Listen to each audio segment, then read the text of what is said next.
وما كان لمؤمن أن يقتل مؤمنا إلا خطأ ومن قتل مؤمنا خطأ فتحرير رقبة مؤمنة ودية مسلمة إلى أهله إلا أن يصدقوا فإن كان من قوم عدو لكم وهو مؤمن فتحرير رقبة مؤمنة وإن كان من قوم بينكم وبينهم ميثاق فدية مسلمة إلى أهله وتحرير رقبة مؤمنة فمن لم يجد فصيام شهرين متتابعين توبة من الله وكان الله عليما حكيما ومن يقتل مؤمنا متعمدا فجزاؤه جهنم خالدا فيها وغضب الله عليه ولعنه وأعد له عذابا عظيما۔ ان آیات کا ترجمہ یہ ہے کہ اور کسی مسلمان کا یہ کام نہیں ہے کہ وہ کسی دوسرے مسلمان کو قتل کرے، الا یہ کہ غلطی سے ایسا ہو جائے، اور جو شخص کسی مسلمان کو غلطی سے قتل کر بیٹھے تو اس پر فرض ہے کہ وہ ایک مسلمان غلام آزاد کرے اور دیت یعنی خون بہا مقتول کے وارثوں کو پہنچائے، الا یہ کہ وہ معاف کر۔ اور اگر مقتول کسی ایسی قوم سے تعلق رکھتا ہو جو تمہاری دشمن ہے مگر وہ خود مسلمان ہو تو بس ایک مسلمان غلام کو آزاد کر دینا فرض ہے، یعنی خون بہا دینا واجب نہیں۔ اور اگر مقتول ان لوگوں میں سے ہو جو مسلمان نہیں مگر ان کے اور تمہارے درمیان کوئی معاہدہ ہے تو بھی یہ فرض ہے کہ خون بہا اس کے وارثوں تک پہنچایا جائے اور ایک مسلمان غلام کو آزاد کیا جائے۔ ہاں اگر کسی کے پاس غلام نہ ہو تو اس پر فرض ہے کہ 2 مہینے تک مسلسل روزے رکھے۔ یہ توبہ کا طریقہ ہے جو اللہ نے مقرر کیا ہے، اور اللہ علیم و حکیم ہے۔ اور جو شخص کسی مسلمان کو جان بوجھ کر قتل کرے تو اس کی سزا جہنم ہے جس میں وہ ہمیشہ رہے گا، اور اللہ اس پر غضب نازل کرے گا اور لعنت بھیجے گا، اور اللہ نے اس کے لیے زبردست عذاب تیار کر رکھا ہے۔ ان آیات کریمہ میں قتل کے کچھ احکام بیان فرمائے گئے ہیں، اور پچھلی آیات سے ان کا تعلق یہ ہے کہ وہاں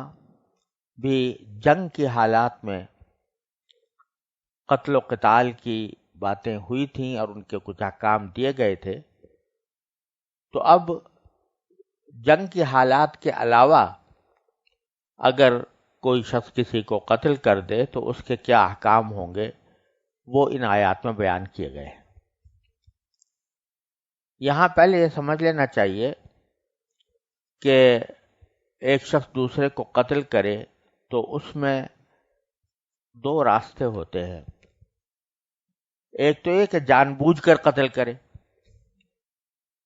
قتل کرنے والے کا مقصود دوسرے کی جان لینا ہی ہو، اس کو قتل عمد کہتے ہیں، اور اس کا حکم آگے اللہ تبارک و تعالی نے آیت نمبر 93 میں بیان فرمایا ہے، جس کی میں آگے تفصیل عرض کروں گا۔ لیکن پہلے شروع کیا ہے قتل کی دوسری قسم سے، یعنی قتل خطا سے، اور اس سے شروع کرنے کی وجہ بھی شروع میں بیان کر دی کہ وَمَا كَانَ لِمُؤْمِنٍ أَن يَقْتُلَ مُؤْمِنًا إِلَّا خَطَأً۔ ایک مومن کا یہ کام نہیں ہے کہ وہ کسی دوسرے مومن کو قتل کرے، ایک مسلمان دوسرے مسلمان کو قتل کرے یہ مومن کا کام نہیں ہے۔ تو اس لیے جب اس کا یہ کام نہیں ہے تو تصور یہ کرنا چاہیے کہ اگر کسی مسلمان نے دوسرے مسلمان کو قتل کیا تو شاید غلطی سے ایسا ہو گیا. جب تک جان بوجھ کر قتل کرنا پوری طرح ثابت نہ ہو، دلائل کے ساتھ، گواہوں کے ساتھ، تو تصور یہ سمجھا جائے گا کہ کسی شخص نے اگر کسی دوسرے کو قتل کیا تو ہو سکتا ہے کہ وہ قتل خطا ہو، یعنی غلطی سے قتل کیا ہو. تو معنی یہ فرمایا گیا کہ وَمَا كَانَ لِمُؤْمِنٍ أَن يَقْتُلَ مُؤْمِنًا إِلَّا خَطَأً. کسی مسلمان کا یہ کام نہیں ہے کہ وہ کسی دوسرے مسلمان کو قتل کرے الا یہ کہ غلطی سے ایسا ہو جائے. غلطی سے ایسا ہونے کے معنی یہ ہے کہ کسی کو قتل کرنا مقصود نہیں تھا، بلکہ یا تو بے خیالی میں مثلا گولی چل گئی، یا مارنا تو کسی شکار کو تھا اور شکار کے بجائے کسی انسان کو گولی لگ گئی اور وہ قتل ہو گیا، تو یہ قتل خطا کہلاتا ہے. اس قتل خطا کی 3 صورتیں اللہ تبارک و تعالی نے یہاں بیان فرمائی ہیں. اگر کسی مسلمان کا قتل ہو جائے غلطی سے تو اس کی 3 صورتیں ہوتی ہیں. ایک صورت تو یہ ہے کہ مسلمان کا قتل ہوا دارالاسلام میں، یعنی کسی مسلمان حکومت کے ملک میں قتل ہوا، غلطی سے ہوا، تو اس صورت میں جس نے بھی قتل کیا ہے اس کے ذمے 2 چیزیں ہیں. ایک یہ کہ وہ کفارہ ادا کرے، اور ایک یہ کہ مرنے والے کی دیت یعنی خون بہا اس کے ورثہ کو ادا کرے. الا یہ کہ وہ معاف کر دیں، دیت معاف کر دیں، خون بہا معاف کر دیں، جزوی طور پر یا کلی طور پر، کچھ حصہ معاف کر دیں یا پورا معاف کر دیں. دونوں صورتیں ہو سکتی ہیں. تو جب دارالاسلام میں کسی مومن کو قتل کیا گیا تو اس میں 2 چیزیں واجب ہوئیں، ایک دیت اور ایک کفارہ. کفارہ کیا ہے اس کی تفصیل اللہ تبارک و تعالی نے بیان فرمائی ہے ان آیات میں کہ اصل کفارے کا تقاضا تو یہ ہے کہ اگر کسی شخص کی ملکیت میں کوئی غلام ہو تو اس کو آزاد کرے، اور اگر غلام نہ ہو، موجود نہ ہو، اس کی ملکیت میں نہ ہو، جیسا کہ آج کل غلام شرعی قسم کے غلام کہیں موجود نہیں ہیں، تو اس صورت میں یہ حکم دیا گیا ہے کہ 2 مہینے کے لگاتار روزے رکھے. یہ کفارہ ہے. تو اگر دارالاسلام میں کسی مومن کو قتل کیا تو اس کے اوپر 2 چیزیں واجب ہوئیں، ایک دیت خون بہا اور ایک کفارہ. اسی کو اللہ تبارک و تعالی نے اس طرح فرمایا کہ وَمَنْ قَتَلَ مُؤْمِنًا خَطَأً، اور جو شخص کسی مسلمان کو غلطی سے قتل کر بیٹھے وَتَحْرِيرُ رَقَبَةٍ مُؤْمِنَةٍ، تو اس پر فرض ہے کہ ایک مسلمان غلام آزاد کرے، اور وَدِيَةٌ مُسَلَّمَةٌ إِلَىٰ أَهْلِهِ، اور دیت یعنی خون بہا مقتول کے وارثوں کو پہنچائے. اور یہ دیت اور خون بہا کی مقدار احادیث سے معلوم ہوتی ہے کہ اس زمانے میں یا تو 100 اونٹ ہوتے تھے یا 1000 دینار ہوتے تھے. تو دینار کا جو وزن ہوتا تھا 1000 دینار کا، آج اس کے سونے کی قیمت جو بنے گی وہ دیت بن سکتی ہے، یا 100 اونٹوں کی قیمت جو ہے وہ دیت بن جائے گی ایک انسان کی. پھر آگے فرمائے الا ان یصدقوا، یعنی الا یہ کہ وہ معاف کر دیں، یعنی مقتول کے جو ورثاء ہیں وہ معاف کر دیں اور کہہ دیں بھئی ہم دیت نہیں لیتے، چاہے کلی طور پر معاف کر دیں، پوری کی پوری معاف کر دیں، یا اس کا کچھ حصہ معاف کر دیں کہ بھئی 1/4 حصہ معاف کرتے ہیں، 3/4 لیتے ہیں، یا اس کے برعکس. تو یہ قتل خطا کی ایک صورت ہوئی کہ قتل خطا دارالاسلام میں ہوا کسی مسلمان کا، تو اس پر 2 چیزیں واجب ہو گئی، کفارہ بھی اور دیت بھی. دوسری صورت بھی اسی جیسی وہ اگلی آیت کے بعد بیان فرمائی گئی ہے، اور اس میں یہ فرمایا گیا کہ اگر مسلمان کو قتل کیا گیا غلطی سے، اور وہ مسلمان کسی ایسی قوم سے تعلق رکھتا ہے جس سے کہ تمہارا کوئی معاہدہ ہے، تو اس کا بھی وہی حکم ہے جیسے کہ دارالاسلام میں کسی کو قتل کرنے کا ہوتا ہے، یعنی اس پر بھی کفارہ بھی واجب ہے اور دیت بھی واجب ہے، کیونکہ وہ ایک ایسی قوم سے تعلق رکھتا ہے جس سے تمہارا معاہدہ ہے۔ اب اس معاہدہ ہونے کی دو صورتیں ہوتی ہیں۔ ایک صورت یہ ہے کہ غیر مسلم لوگ دارالاسلام میں امن کے ساتھ رہ رہے ہیں، اور ان کا اسلامی حکومت کے ساتھ ایک معاہدہ ہے جس کے تحت وہ امن کے ساتھ اسلامی حکومت میں رہتے ہیں، اور یا جزیہ ادا کرتے ہیں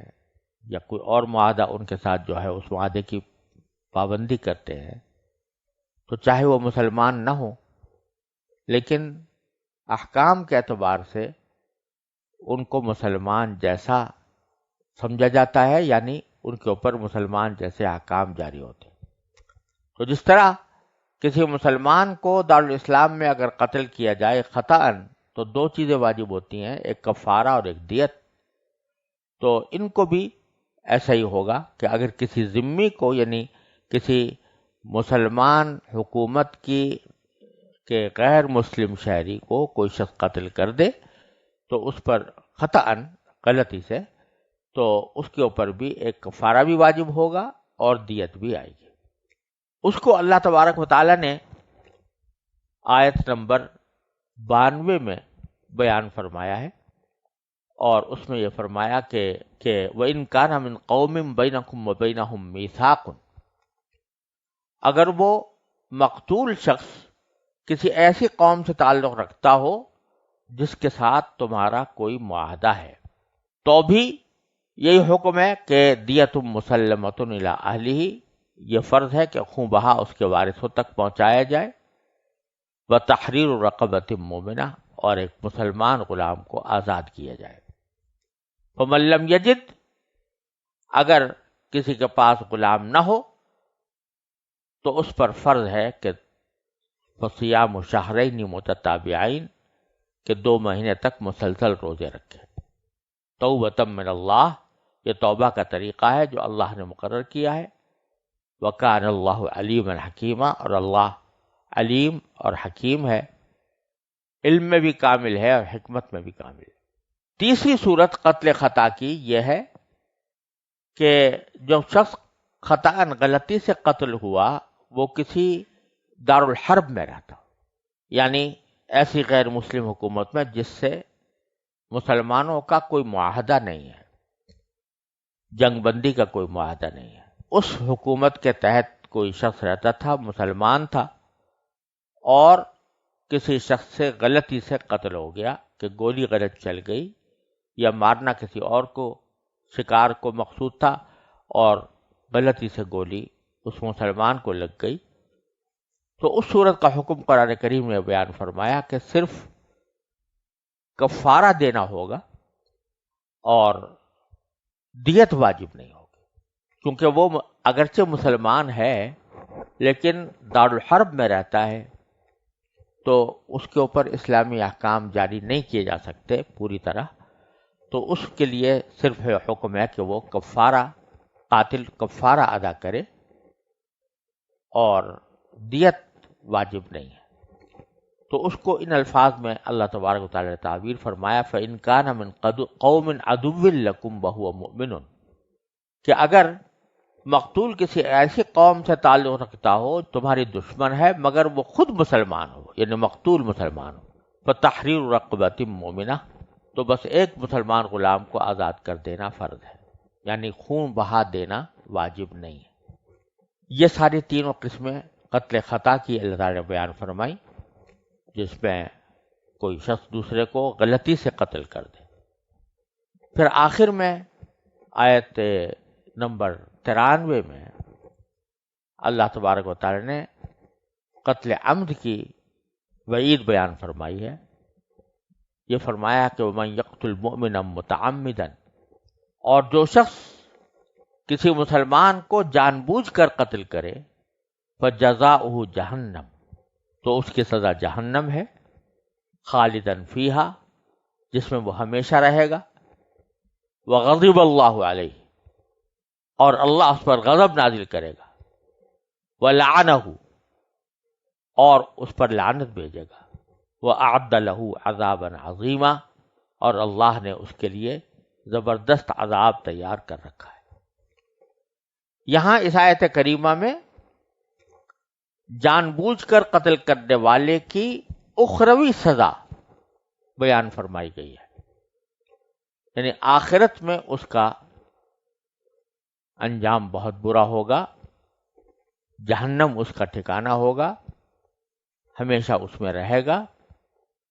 اور اللہ کا غضب، اللہ تعالیٰ کی لعنت اس کے اوپر نازل ہوگی، اور بہت بڑا عذاب اس کے لیے اللہ تعالیٰ نے تیار کر رکھا ہے. دنیا کا حکم یہاں پر بیان نہیں فرمایا گیا، وہ سورہ بقرہ میں گزر چکا ہے کہ اس میں اللہ تبارک و تعالیٰ نے فرمایا کہ اگر کوئی شخص جان بوجھ کر دوسرے کو قتل کرے تو اس کے اوپر قصاص لازم ہے، یعنی اس کو بھی بدلے میں قتل کیا جائے گا. دنیا میں تو یہ حکم ہے، اور آخرت کا حکم یہ ہے جو یہاں پر بیان کیا گیا، اور بڑے سخت الفاظ میں بیان کیا گیا ہے کہ جو شخص جان بوجھ کر قتل کرے تو اس کی سزا جہنم ہے، خالداً فیہا، اور اس میں ساتھ میں یہ بھی فرمایا گیا کہ جہنم بھی ایسی جہنم ہے کہ جس میں وہ ہمیشہ رہے گا. اب یہاں سوال بعض اوقات یہ پیدا ہوا ہے، اور مفسرین نے اس پر گفتگو بھی کی ہے کہ جہنم کے اندر ہمیشہ رہنے کی سزا تو در حقیقت کافروں کی ہوتی ہے جو کفر کا ارتکاب کرے، لیکن کسی مسلمان سے اگر کوئی گناہ سرزد ہو جائے، چاہے وہ کتنا ہی بڑا گناہ ہو، تو اس کا عذاب تو اس کو بھگتنا ہوگا، لیکن ہمیشہ ہمیشہ جہنم میں نہیں رہنا. پھر اپنے ایمان کی وجہ سے اللہ تبارک و تعالی اس کو آخر میں جہنم سے نکال کر جنت میں داخل فرما دیں گے اگر وہ صحیح معنی میں مسلمان ہوا. محض گناہ کبیرہ کے ارتکاب سے کوئی شخص ہمیشہ ہمیشہ کے لیے جہنم میں نہیں جاتا، لیکن یہاں اللہ تبارک و تعالی نے خالداً فیہا فرمایا کہ اگر کوئی قتل کا ارتکاب کرے، کسی دوسرے کو جان بوجھ کر قتل کرے، تو وہ جہنم میں ہمیشہ ہمیشہ رہے گا. اس کی تفسیر میں بعض حضرات مفسرین کا موقف تو یہ ہے کہ بالکل جو الفاظ قرآن کریم کے ہیں وہ بالکل واضح ہیں، اور اس میں کسی تعویل کی گنجائش نہیں ہے. لہذا اور گناہ کبیرہ اور قتل کے گناہ کبیرہ میں فرق ہے کہ دوسرے گناہ کبیرہ جو ہوتے ہیں وہ تو انسان کو ہمیشہ ہمیشہ کے لیے جہنم میں نہیں لے جاتے، بلکہ صرف سزا بھگتنے کی حد تک وہ جہنم میں رہتا ہے، اس کے بعد پھر اس کو نکال لیا جاتا ہے. لیکن قتل کا گناہ ایسا ہے کہ اس میں اللہ تعالیٰ نے صاف صاف کہہ دیا ہے کہ یہ قتل کا گناہ کرنے والا چاہے مسلمان ہی کیوں نہ ہو، لیکن اس کو جہنم سے نکالا نہیں جائے گا. بعض حضرات نے یہ موقف اختیار کیا، لیکن اکثر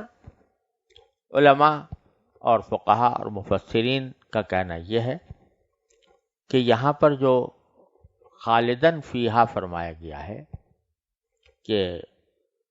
ہمیشہ رہے گا، تو خلود کے معنی بعض اوقات زیادہ عرصے تک رہنے کے بھی ہوتے ہیں. ہمیشہ رہنے کے بجائے زیادہ عرصے کے معنی میں بھی استعمال ہوتا ہے بعض اوقات. تو یہاں خلود سے مراد ہمیشہ رہنا نہیں ہے بلکہ طویل عرصے تک رہنا. اور دوسرے بعض حضرات مفسرین نے یہ بھی فرمایا کہ یہ خلود ہمیشہ رہنے کے معنی ہی میں ہے، لیکن مراد اس سے وہ شخص ہے متعمدن جو قتل کر رہا ہے تو متعمدن میں دو باتیں داخل ہیں. ایک تو یہ کہ قتل جان بوجھ کر رہا ہے، غلطی سے نہیں کر رہا بلکہ جان بوجھ کر رہا ہے، مارنا ہی مقصود ہے. اور دوسرا متعمدن کے مفہوم میں یہ بات بھی داخل ہے کہ وہ اس عمل کو جائز سمجھتا ہے، جائز سمجھ کر رہا ہے. تو اگر کوئی شخص ایک گناہ کبیرہ کو جو قرآن کریم سے جس کا گناہ ہونا بالکل واضح اور صاف اور ہے، کسی شبے کی گنجائش نہیں ہے، تواتر کے ساتھ، اور اس گناہ کو گناہ سمجھا، گناہ ہونا اس کے ضروریات دین میں سے ہے، تو اگر کوئی شخص اس کو حلال سمجھے، جائز سمجھے، تو اس کو حلال اور جائز سمجھنے سے وہ کافر ہی ہو جاتا ہے. اور جب کافر ہو گیا تو پھر جہنم کے ابدی عذاب کا مستحق ہو گیا، پھر وہ ہمیشہ جہنم میں رہے گا. بہرحال اتنی بات بالکل واضح ہے کہ یہ الفاظ اور یہ وعید اللہ تبارک و تعالی نے کسی اور گناہ کے بارے میں ارشاد نہیں فرمائی جتنی قتل نفس کے بارے میں فرمائی، کہ کسی بھی انسان کو جان بوجھ کر قتل کر دینا یہ بہت بڑا زبردست جرم ہے، اور اندیشہ ہے کہ کہیں اس کی وجہ سے ہمیشہ ہمیشہ جہنم میں رہنا نہ پڑے.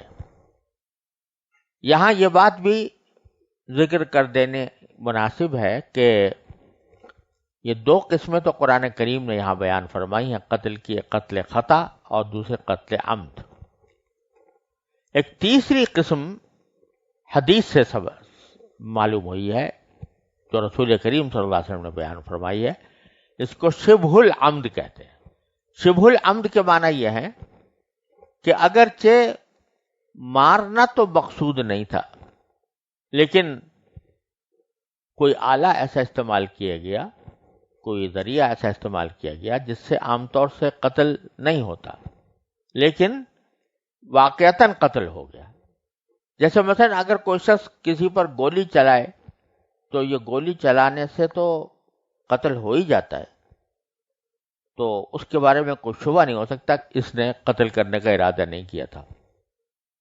کیونکہ گولی چلائی، سینے پر گولی چلائی کسی کے، تو کسی کوئی دور دور کا بھی یہ شبہ نہیں ہو سکتا کہ اس کا مقصد قتل کرنا نہیں تھا. واضح ہے کہ مقصود قتل کرنا تھا. لیکن کسی کو لاٹھی سے مارا